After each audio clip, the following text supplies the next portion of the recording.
Welcome to the MillzSpill. Today we have a special episode for you all. From self-doubt to center stage. Today's special guest opens up about their journey from low self-esteem to unshakable confidence, incredible achievements, and finding their true voice in the world of music. David Givens is a genre-bending pop electronic artist and visionary behind the Electronic Kingdom Evolution re-release, dropping September 17th. From southern roots to futuristic beats, David fuses soul, sound, and storytelling like no one else, performing across the U.S. and abroad. Join us as we take a deep dive into his journey and discuss the powerful new version of his smash single, I Am Human. As always, don't forget to smash that like and subscribe button. You have a re-release for a new album that is coming out, Electric Kingdom Evolution. The single is I Am Human. I love the song, by the way. The song is great. I'm digging the song. It's a great song. But tell me about the process, what brought you to this point. The album itself, the original version of the album, was a 5-year project. That started all the way back in 2018. Funny story, originally, you would consider this the second album, but this is actually the debut album. I had made an album years ago that I canceled. I never released it. I don't think I'll ever release it. I Am Human was one of the original songs on that album. And that was like 10 plus years ago. So I pulled it out of the vault and I redid everything. And I put it for Evolution. But Electric Kingdom was all about my story of overcoming, depression and harmful thoughts and grief. And with everything that was holding back from my 20s and even back to my teens, from my teens, my 20s, and, becoming who I am now in my 30s, it really is my story to help other people. And Electric Kingdom, like as a title, is based on the mind, the brain waves. And everything that we go through has to come through our mind. And so when I crafted this story in this world of this character going through these different stages in his life to getting to a point where he reclaims his power back, it brought a tear to my eye a little bit because it just made me feel like, man, look how far I've come in all these different stages of my life to where I am now and doing all these cool things. And I hope that someone sees this or hears this and they're going through something, they can be rescued too. That is a powerful explanation for how you came about with the album. I was listening to a little bit about your story, just your upbringing, and you kind of felt like an outcast in school. Also, being a preacher's kid, it's like, okay, I know there's a lot of assumptions, there's a lot of expectations that were put on you. That can really be a lonely place. You think about that, you're still growing, no one's perfect, and you're trying to find your place with God, as everyone has to find their place with God. But people are assuming you already have it already. You're supposed to already be there. So that's a lonely place. But then you're there at school and you're there amongst your peers and you're having issues there too, not fitting in. And that, I can imagine that that's like a very lonely place. It is. Again, it's part of the album. It is very lonely. It is lonely when you look back and feel like you're alone in a room full of people. You do a lot of things, a lot of toxic things, trying to get people to tell you that you did good or that they love you or they appreciate you, want friendship. For me, it was very hard. And it was hard to even trust people because sometimes you couldn't trust people because you thought that they wanted you for your stuff rather than just want to be with you. It took me a long time to find people who just liked me for me, flaws and all. And I appreciate my friends now. I appreciate the family members now who actually just love me. But growing up, that was a hard road to travel. Yeah. Outside of podcasting, I'm a therapist. I work with adolescents often. And, a lot of times we forget, as a therapist, I have to kind of always take myself back to different times in my life and remember that. But that adolescent time, that loneliness is probably one of the deepest loneliness that you'll feel, It's like looking into a pitch black void. And it's so vast that you can't even hear an echo. And it's like, you're just standing there wondering, do I just jump off the ledge or do I just stand here waiting for somebody to just find me? But eventually you realize you got to find you for yourself. Yeah. That journey on itself is super hard, because that means you have to face all your demons. And sometimes the truth hurts. Yeah. Even when the weapon that's hurting you is you. I like that with your album Electronic, you're talking about the mind. So much of what we go through is a product of how we're thinking, how we're internalizing things. And, you have these social circles, and you don't have to fit into this group over here, especially when you're young. We think, oh, I got to fit into this group over here. I got to be with this person over here.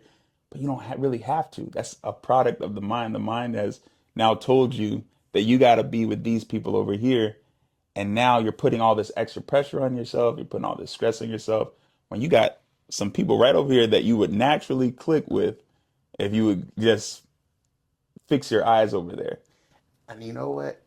It's funny that you said that, because I'm not going to lie to you, y'all. I was one of those people who was like, if I can just get to being seen with the popular person. And even in college, my college career starting out, I was like that because I was so desperate. I was so desperate just to be seen as accepted. Like, oh, look at me, I'm acceptable, I'm cool too. And it's hard at that age to really realize you could have been happier with other people, not just with people at the top. Sometimes even just the people in the middle are your best options. It's hard to see that because you want everyone to love you. And that's just not possible. It's not possible for everyone to love you, to like you, and accept you. You got to be good with you. And then when you're good with you, then the people around you won't be good with you as well. Yeah, that's it. I mean, you understand from church, you already heard it. Everyone didn't love Jesus, right? I mean, that's just the way it goes. Somebody not gonna like you. Like, that's just the way it goes. And the sooner that we can learn to accept that, the better off we'll be. But a lot of times it takes so long, to come to that realization and just come to that confidence that, hey, I don't care what they think. I don't care about these people. I can imagine that becoming a singer and going out on your own and getting into that, you probably struggled a lot with the confidence and the self-esteem to even get to that point. Do you think you started maybe even a little bit later than you should have? I'm not going to tell you no lies here. I struggled so much with confidence in my voice, confidence in my image, confidence in how I was presented. It took me some years. I could have started when I was in college, because I had a friend who was right next door to me, had all the recording equipment, but I hated how I sounded. I also had this fear of, if I did this, my parents would be so disappointed in me, because I felt like, oh, I'm living their dream and their expectations. No disrespect to my family, but it's like sometimes when you feel like you don't have that confidence, you tend to live other people's dreams for them instead of living for you. I was always the one like trying to people please and live other people's dreams instead of my own. I've always wanted to be a singer, but I just felt like I wouldn't be accepted as one. Too big, too black, too soulful of a voice. And I've had that even now, of like the term soulful voice. But God's timing is the perfect timing. Maybe back then I wasn't quite mentally and emotionally ready. Maybe I had to go through that before I can start telling the stories. And I'm okay with that. Now I'm just kind of like, cringe is a blessing. Be cringe. Be as cringy as you want. Be you. Yeah. I'm confident now in myself to say, hey, I don't personally care if you don't like me. I don't care if I'm not your cup of tea. But I'm going to be me regardless. I'm going to do what I want to do. I'm going to live the dream that I want, because God gave me that dream. Yes. No one else gave me the dream. God did. And the doors that He's opened, I'm just like, well, if you didn't want me to have it, you wouldn't have opened the door. Yeah. But you opened the door, and now I'm here, so okay. Finding that self-confidence in yourself, now pursuing that, and knowing that you are where you're supposed to be, when you're supposed to be, which is right now. It's an awesome thing to come to, that realization. I was listening to someone talking about Tobe and Nwigwe. Have you ever heard of him? I love Tobe. Yeah, okay, I Tobe, love yeah. Tobe. Yes. So one of the things about Tobe, when he first came out, he was told that, you don't bring your wife out in your music video. Don't let them really know you're this family guy, this, father and husband and all this stuff, because it takes away your sex appeal. And people you're not going to have a big fan base. And he went against the grain and he did the exact opposite. And now he's known for doing what others don't do. And shout out to Fats. I love his wife. His wife is, I've never met her, but like, even when they do the music together, I sense like she is like such a pure spirit. Yeah. His whole imagery of how he does things, that actually was one of the inspirations. I put in like a mood board for Electric Kingdom. Like, I want to create a world like he did. Like, his entire world's like mint, just mint colored. And I'm just like, yo, I want to do that. That's cool. But I told you, like, going against the grain sometimes is very helpful. It's very, very helpful, because we're in a society that we're in was like everybody has to fit a mold and fit a certain archetype. It's strange. It's like, why do we not have people who are just outliers? Like, even people like Lady Gaga now is not an archetype of being a disruptor. And it's like, okay, well, what else is out there outside of these archetypes, outside of these molds? I want to be the person to break a mold. I don't know what mold they trying to put me in, but let me break some kind of mold. Yeah. When you do that, you find your lane and you become a trendsetter, really. And I think too many people nowadays, even in the music industry, we look at people just trying to copycat, be just like the next person. And, and of course there's that pressure when you're going in there. People are like, you should be like the next person. But that person is who they are because they were uniquely that person. Exactly. I don't think we need another, people's like, oh, who's going to be the next Beyonce? Who's going to be the next Michael Jackson? We don't need another one. We need another you. We just need one you. Be you. Like, I'm not saying that, we can't have similar taste in music or similar taste in style, but I would much rather someone in any industry just be the them. Not try to be a carbon copy of what came before, because when you try to carbon copy, it's never like the original. I was listening to, people always compare Usher and Chris Brown. And Usher was like, listen, there'll never be another James Brown. There'll never be another Michael Jackson. There will never be another Usher. And I liked his response because people, especially in our community, the black community, I don't know why we do this, but you see like all these things. If you gotta take one out, which one are you gonna take out? Usher, Chris Brown, you're gonna take out Jamie Foxx. I'm like, why can't everyone just be great? You never see that with other people as much. It seems like it's like people can't be in their own lane. Like we're talking about, everybody has to be them and they have their own space. Chris Brown has his space. Usher has his space. Jamie Foxx, Jodeci, whoever, they all got their own space. And we don't got to take one out to put in a new one. You know what I mean? Or they don't have to replace that space because they can't. They're in their own lane. Well, because we're normally programmed that there can only be one of us in the room. There can only be one of us. It's like going back to even like Supermodel. Back in the day, it used to be you have Naomi Campbell or you have Tyra Banks. But there's room for everybody. We're so programmed that there can only be one. That's when competition starts. There shouldn't be competition. We are already struggling right now as a community, and we're struggling even now as a community of creatives. We should not be competing. We should be collaborating and building up. Now, healthy competition, great. But when you have to put one down or to push one up, that's when I have like concerns. Why can we not just support everybody? Everyone has a different lane. Everyone has a different space. There's room for us. There's money to be had for everyone. But if we start just shooting one down when they get all the way to the top, then there is no room. Who are some of the people that have inspired you, the artists, or even just people in general that have inspired you to really move in the direction that you're moving? You got time? Hey, go ahead. Hey, I'm gonna give you my 5. Prince is number 1. Prince will always be my number 1. Whitney Houston, Janet Jackson, Celine Dion, Don Richard. Those are my artists who inspired me, but Prince mostly because he had the audacity to step up and speak out. Mm-hmm. He changed what music was from behind the scenes. Everyone, credits Michael Jackson for changing music from in front. Mm-hmm. Prince's credit should have been credited for what he changed behind the scenes. Mm-hmm. Artist ownership, copyrights, digital downloads, streaming. Streaming is not a new thing. Streaming's been around since the 90s. Mm-hmm. He crafted that. And so I always love Prince. Plus, he's a musician.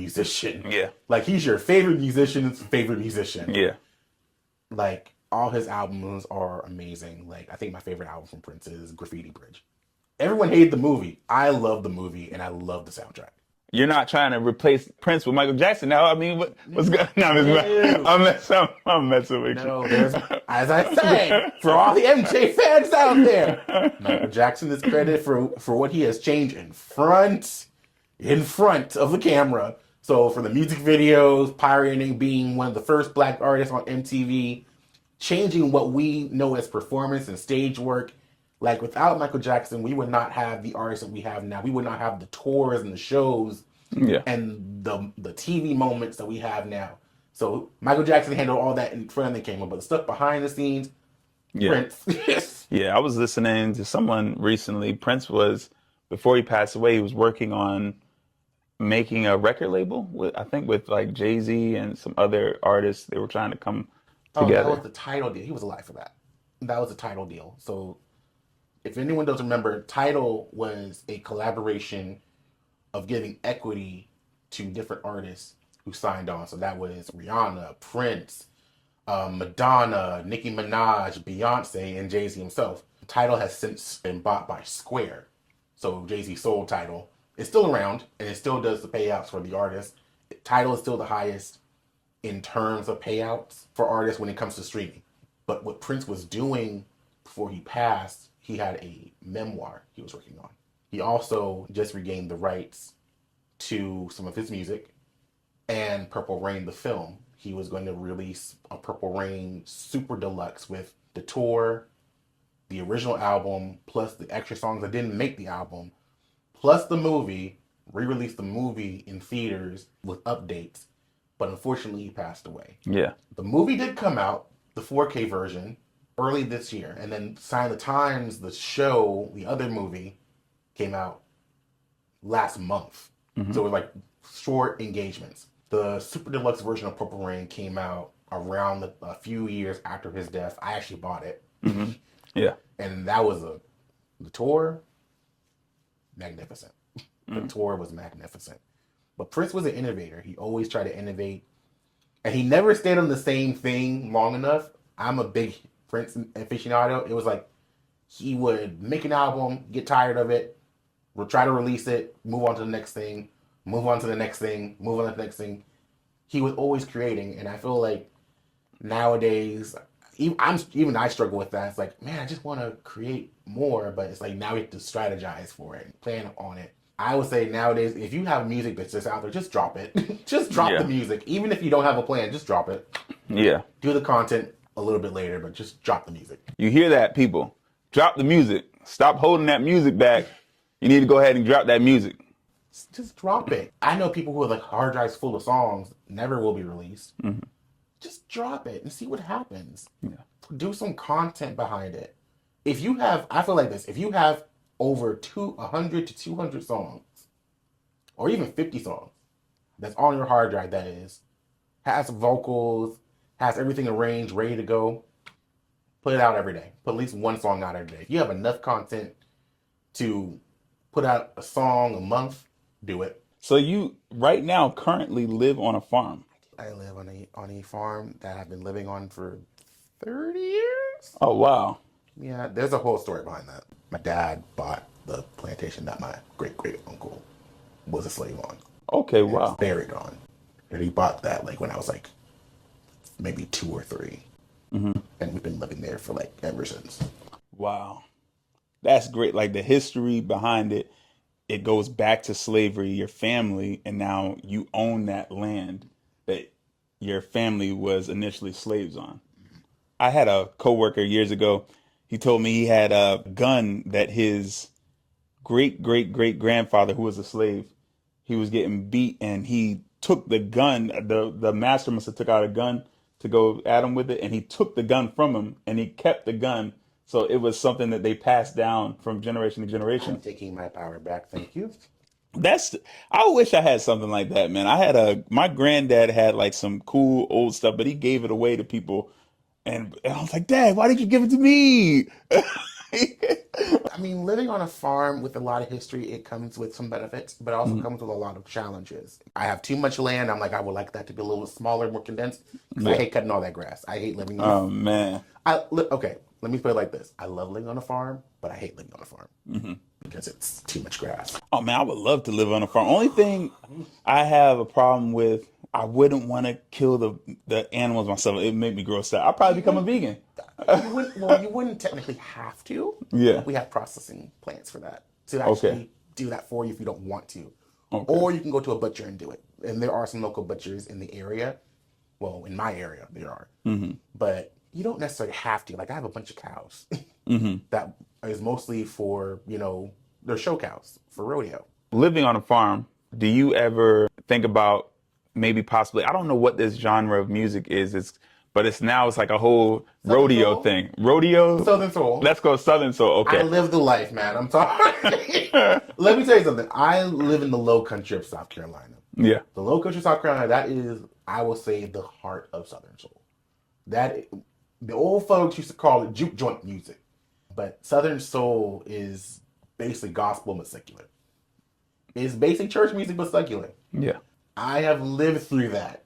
People are trying to convince me, you should do Southern soul. It's like, I love Southern soul, but respectfully, I don't feel like it would be authentic. Yeah. To me, it would be disrespectful to the real Southern soul artists out there. I don't feel like it would be good for me to do that and just jump into a genre just because it's popular. Yeah. I've seen a lot of people now who used to be rappers.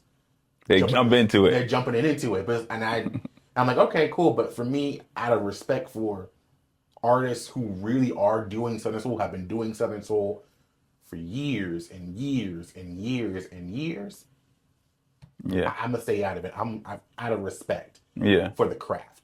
I Yeah. don't care how popular it is right now. Out of respect for the craft of it, I'm not gonna jump in.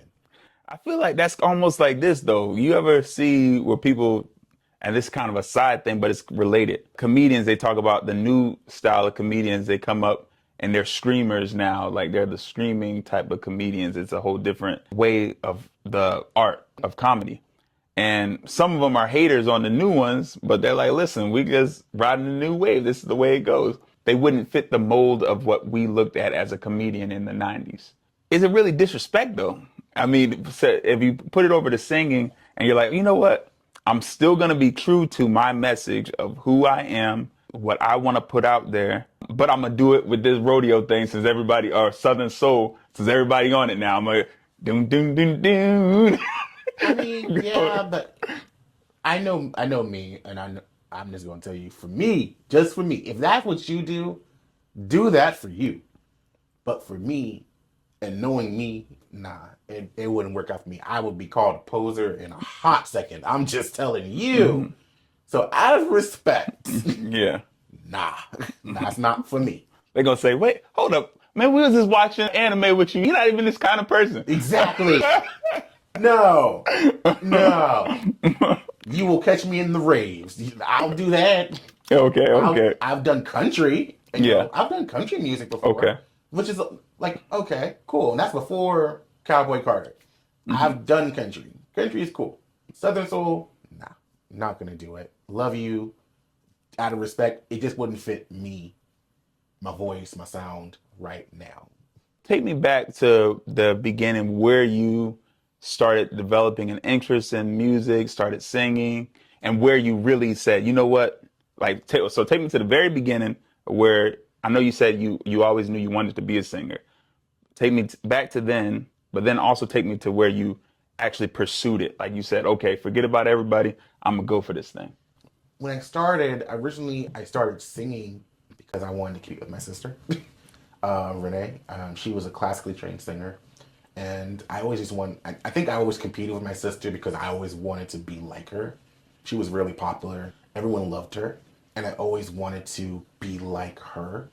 So I would always try to compete with her to show I'm just as good as she is. One of the first songs I learned was Whitney Houston's "I Will Always Love You" and "Part of Your World" from The Little Mermaid. Those are the first two songs I actually learned. But then when I started doing like praise team choir, I learned more songs from like the gospel side of things.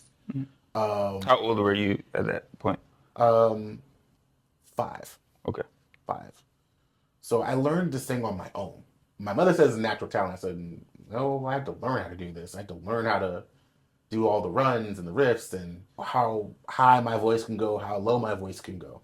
So I had to actually learn that.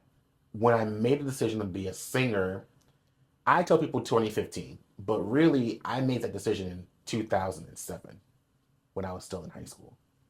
I was writing songs like for fun at 13, 14, but I got really discouraged from doing music in high school. Around 2015, after, my dad had passed, I said, I want to do music. This is what I want to do. Because I think at the time I was really feeling like my mortality. Mm-hmm. I said, if I don't do this, I'm going to regret this for like the rest of my life. Yeah. I would much rather do it and see how far I can go and take it than not do it and just be miserable. And I started in 2015. I tried to record an album in 10 hours. Don't ever do that. Don't ever try to record an album in 10 hours. Canceled that album. Felt like a failure. Felt like, I don't know. I failed, which I'll take looking back at as like, you didn't fail, you just didn't know. Yeah. You didn't know what you were doing. You didn't know the process of making a song and arranging and all that. You just didn't know. Came back in 2018 with Crush, and since then it's just been back to back to back to back to back, just working through it, and now we're here. Yeah. I've done Europe. I've done the Caribbean. Thanks, Trinidad. Yeah. I've gone up and down the East Coast. Hopefully I'll get to go to the Midwest and the West Coast. Hopefully I get to go to South America and Canada. But I'm happy that I made that decision. Yeah. I don't regret it. I made great strides, and I even made some of the greatest friends doing music. Wow. You finally pursued it. You said, you know what? If I don't, I'm going to really regret this. And I was just talking to somebody. It's interesting you said that. I was talking to one of my friends yesterday, and we were talking about how there's so many things that I believe that we have God-given callings in life, and we want to pursue these different things or whatever. But a lot of times we're crippled by the fear of what people are going to think and, people's expectations of us. They think that I'm going to be this over here. I'm supposed to be a doctor. Or I'm supposed to be a teacher or whatever it is. I'm supposed to be a preacher. And then we don't pursue the things that is put inside of us. This is put in us to pursue that. And we get crippled by that fear. And we're even crippled by the fear of people that we don't even know. Like, I'm going to post this on my page, but there's some people that you don't even know on your page, and you're like afraid of their opinion of it. I recently had a friend who passed away, and I thought about it, and, it makes us sad, of course, the people who know, someone who passes away. But to the world keeps on spinning. And that's one of the toughest things to think about. It's like, man, the world is going to keep on spinning.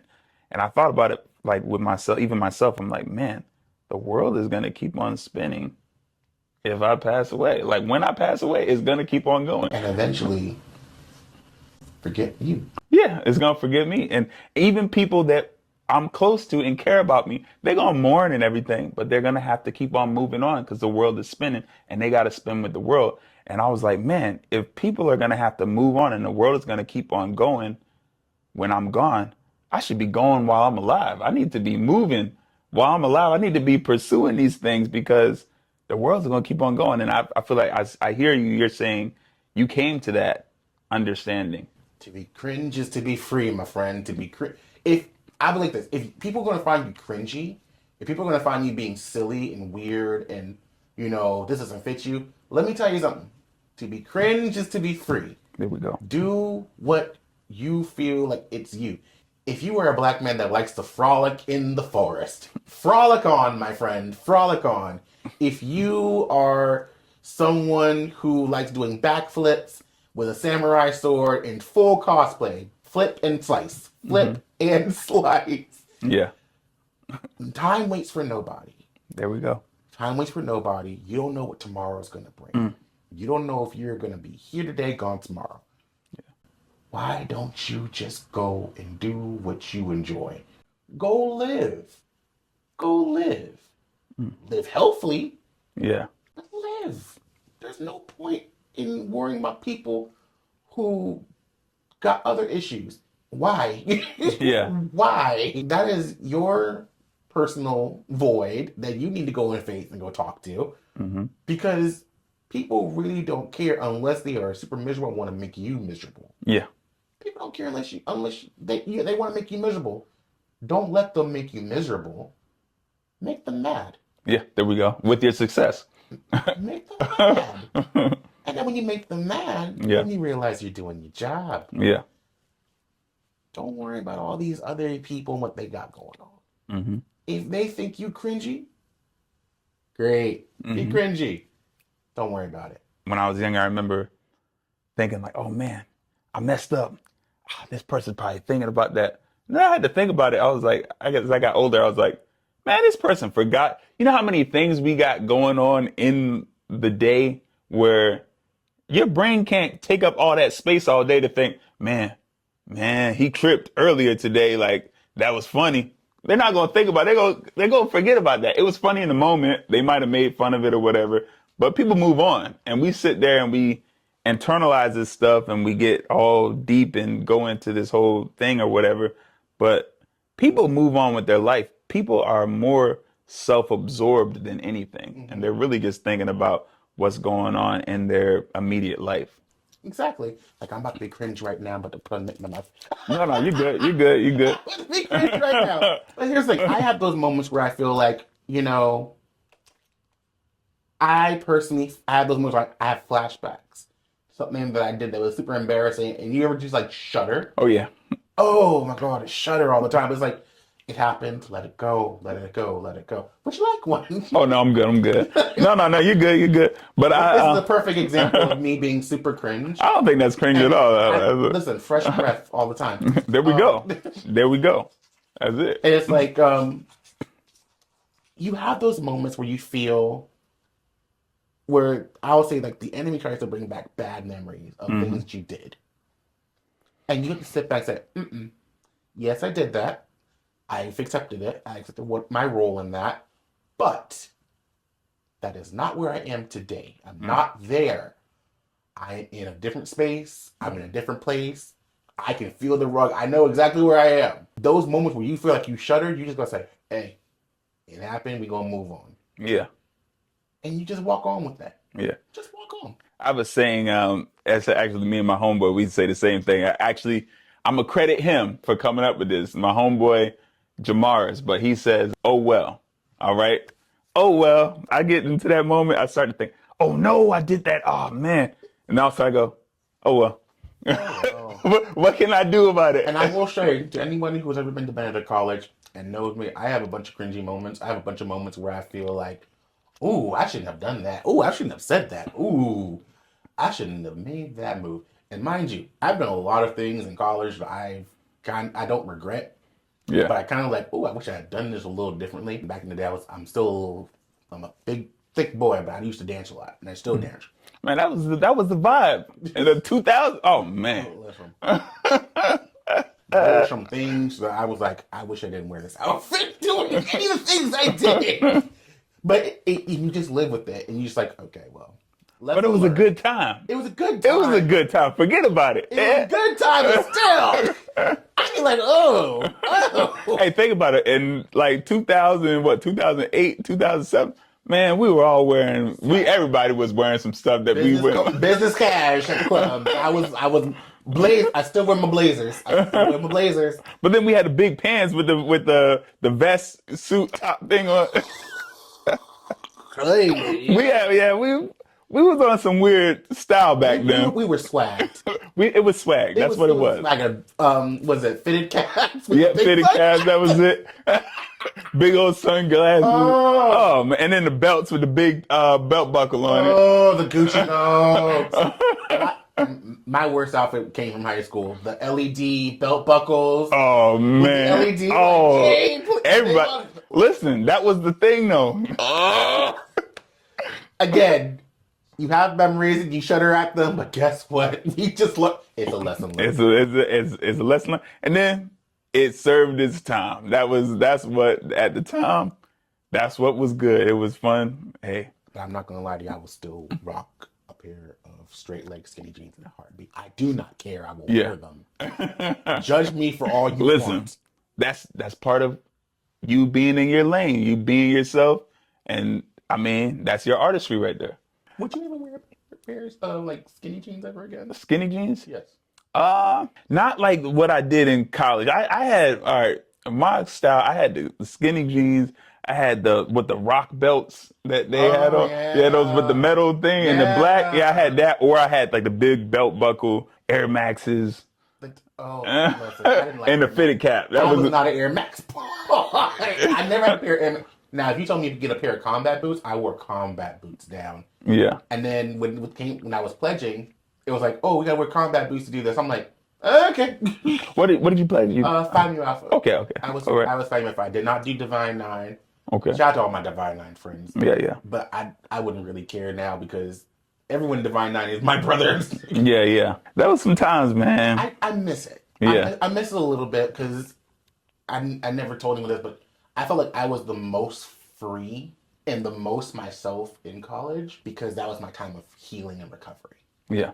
And looking back at it, being in the bubble, I kind of felt like being at Benedict was my time of healing. When you say being in a bubble, you grew up kind of in a bubble because of, I know you said you went to private school for a large portion of your life. So being kind of secluded from the culture a little bit. Like, even though I have like a big, black family, I thought that sounded terrible. What kind of stuff is that? No. What kind of? And I have a Caribbean family, so it's like, what you talking about? No, but I have like a big black family, and and we Southern and we country. But I kind of felt like, oh, well, all right. But like when you're not with your peers as much, it kind of shapes like, oh, this is the reality of the situation. Mm-hmm. Going to HBCU, it was a culture shock. I didn't go out my first night. Mm-hmm. My first night at Benedict was, I saw everybody, I saw how many people there were, and it was my first time being in a space by myself. Mm-hmm.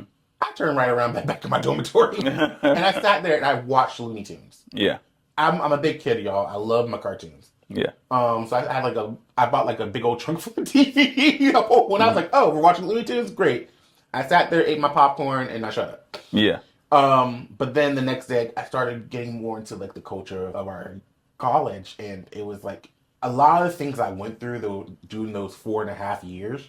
That was a time for me to get my own self together and pick up the pieces of what was broken before I came there. I felt like I never had the time to really pick up the pieces and try to figure out how to reconfigure them. And then even then, I was still dealing with a lot of baggage. And I put my own self to therapy to just kind of figure that out. Hats off to you, because a lot of people, especially amongst us, they won't go to therapy, I was desperate at the time. I was lashing out at people who I shouldn't have lashed out at. Mm-hmm. I was constantly crying and breaking down in like the most random times. And I said, I don't know what's happening, and I need help. Mm-hmm. So I don't know if you know Dr. Carney Bolton. Yes. She was giving out free therapy sessions. Mm-hmm. I think it was like 10 free ones. I did all 10, and I paid for like 10 more. Mm-hmm. Because I knew I needed to get that time to get back to me. Mm-hmm. I needed to get back to some form of me where I was happy. And I say to this day, like, man, like, what is the happiest moments of my life? Yeah. And I don't regret it for a minute. Yeah. And that actually was the first time I actually had like real friends. Yeah. So don't regret those times whatsoever. Oh, yeah. Now, when you say the culture shock, you primarily went to a private school. Predominantly white. It was primarily white. Predominantly white and military. And I relate to that experience of going to a predominantly white school because I did myself. What's interesting, I know you say your mother is Trinidadian, right? Mm-hmm. I grew up with a lot of, it's a not Trinidad. I had a few Trinidadians, but a lot of Jamaicans though. A lot of Jamaicans. Shout out to Jamaica. Yeah, shout out to Jamaica. Y'all just had your Independence Day. Yes. And and those are the black people that I kind of resonated with in my community were mainly Jamaicans because that's most of them were Jamaican. But a lot of overall it was predominantly white. And when I went to Benedict College, it was such a great experience for me personally. One of my advisors, he was the first African American teacher. Now I had a PE teacher in middle school who was African American, but my first actual professor teaching a course was in college, and his name was Dr. Watkins. You remember Dr. Watkins? Yes, Dr. Watkins. And when I'm gonna tell you, man, he was very inspirational to me, just as a young black man at the time, coming from where I came from in a predominantly white area, just because a lot of times I think one of the struggles I know for me coming from that area was as a black person, everyone's trying to find your identity. You're going through that and you're looking in the media, you're looking at other family members that are in other places and things like that. And you're just trying to find who you are as a person. And there's a lot of, especially in the 90s and the early 2000s, there's a lot of negative stuff, a lot of negative imagery. So it's you're seeing these negative images. And when I went to Benedict College and I met Dr. Watkins, and he was very professional, very put together. He was my advisor. And I said, man, and all the women wanted him to. If he watches this, he might laugh. I'm not involved. Listen, I'm but not they involved. did. And listen, I'm a young black man. You get what I'm saying? And I'm like, dang, he's professional. He's not being street or whatever. And the women want him. So, maybe maybe I don't have to do this, be like 50 Cent. You know what I mean? I couldn't be 50 Cent if I tried. Yeah, but I felt like that was a positive experience, just having someone like him. And I had other professors too. Shout out to, he was African. Was it Dr. O? Was it not the light skinned one? Dark skin, he always wore his ceremonial dress. Yes, and he had the staff. Yes, Dr. O. Shout out to Dr. O, man. He was another one. We had a lot of positive people positive professors that really helped just guide me along the way, coming from that background and just coming there and getting to experience that. So it was a major blessing for me as well. And a lot of professors who I was inspired by, I never had their class. Yeah. I've never had their class. Like Dr. Ronnie Hopkins. Let me say, President of Voorhees University, Dr. Ronnie Hopkins. It was such an inspiration to me. I can be professional and funny and cool, and Dr. Hopkins was that man has my heart. God bless him. God bless that dude. Yeah, there was definitely Dr. Belton. That was another one. Yeah. Dr. Belton. Yeah, there was professors there, and you could always tell that their heart was in it, and that's why I will always appreciate that experience I had at Benedict College for sure. I think what was the culture shock for me just at Benedict was I've never seen so many of us. Mm-hmm. I've seen it in my family, which family's a little different. That works a little differently. Yeah, but I've never seen so many of us from different backgrounds and different worldviews and knowing that exists. Knowing that exists, because where I'm from Nantucket, Massachusetts, is very the secluded kind of, a lot predominantly white, especially when I was growing up. It's a little bit more diverse now, but when I was growing up, very, very white, like I said. But my second home was Philadelphia because we couldn't always afford living in Nantucket. So a lot of times we'd be in between Nantucket and Philadelphia, North Philly. North Philly was a complete 180 from where I was at in Nantucket. And my experience when I was among other black folk was man, this dude, he got money, man. And I didn't have money. That's why I was there in Philly at the time, you know. They kind of looked at me a certain way. A lot of them did. I had friends there, but then I had experiences where they wanted to pick on me or whatever. I had to get in fights and stuff like that because I just didn't fit the mold. I always was secure in who I am as a young black man, but I just didn't fit the street life type of style. So going to Benedict College, I saw that, okay, it's not this dichotomy where either you're over here or you're over there. There's black people of all these different backgrounds. It's a gumbo. Yeah. It's a gumbo. Or for you, like a clam chowder. There we go, clam chowder. You know. Hey, I was trying to put my wife on that. I love it. She don't like clam chowder? She don't like it. I was like, clam chowder. I'll eat it. The thing is, she won't even try it. I'm like, come on now. Okay, what kind? Is it New England or is it like the other, like the red clam chowder? I like clam chowder in general. So I like the New England. I like New England's my favorite. That's my favorite clam chowder. But I mean, I'm a clam chowder person. I'm so sorry we went on clam chowder. It was like it was just right there. It's like yes, we at Benedict College we are like a gumbo and we are like clam chowder. Yes, we like both. I like that. That was a good analogy. That's a good way to put it. That was a very positive experience for me as well.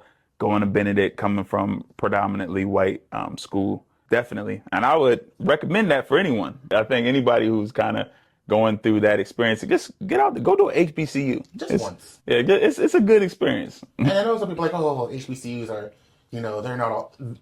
Listen, at this point, HBCUs are like the safe place to actually start discovering yourself. I will say to my parents, especially my mom who's watching this, thanks, because I didn't want to go to Benedict initially. I didn't want to be in South Carolina, period. I wanted to go.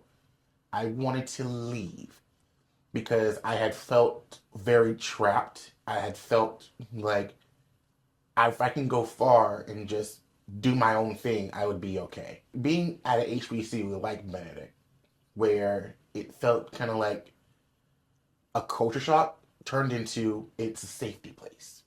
It's a place where you feel safe. It's a place where you can discover who you are, not only as a person, but as a person of color.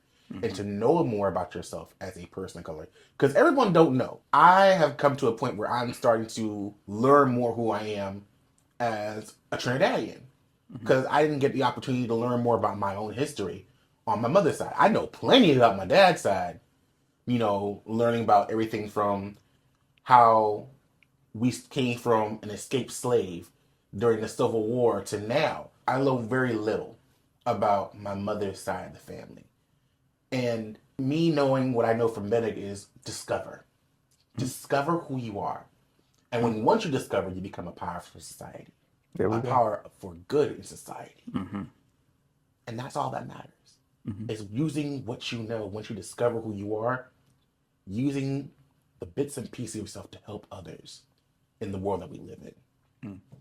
That's such a powerful thing to say, discovering who you are. I had Jackie Reinhardt on here just like 2 weeks ago. I had her on my podcast, and she's a music marketing executive.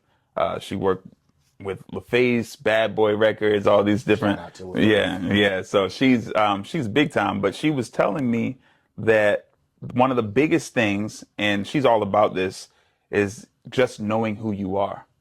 Having a sense of self is just one of the most important things that we can do, is just have a sense of self, because that is really going to be your direction in the music industry, is knowing who you are and being able to have that compass. Knowing who you are and where you want to go. Yeah. And then actually planning it out. Because you can't go nowhere without a roadmap. Knowing yourself is the seed. It's the beginning. How are you going to plan to grow this seed? How are you going to plan to make this thing what you want to be? You need a roadmap. Write the vision, make it plain. But understand that faith without work is dead. There we go. You need to work the thing.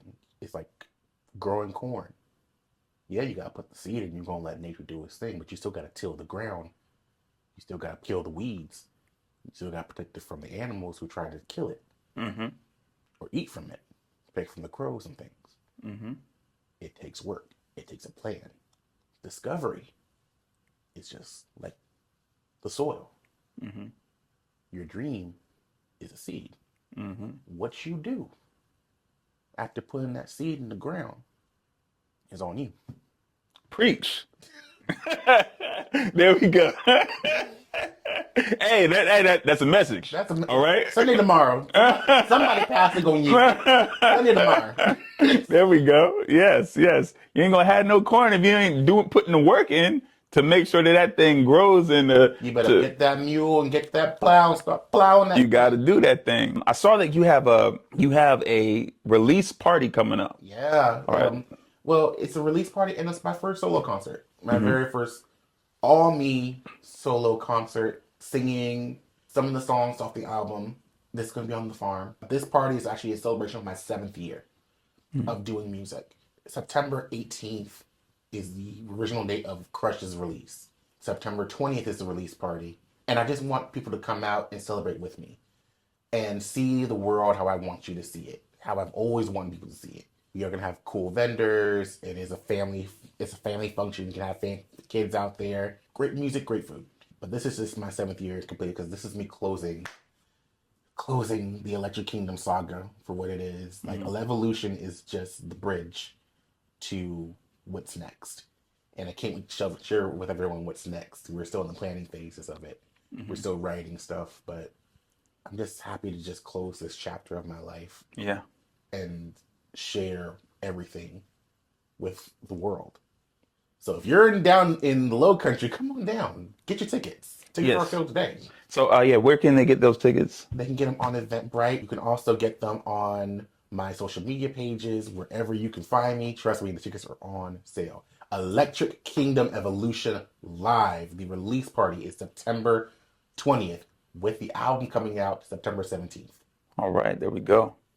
Well, thank you for coming on the show. Me. And it's been a pleasure. This has been awesome. Do this again. Yes, definitely. Make sure to like and subscribe.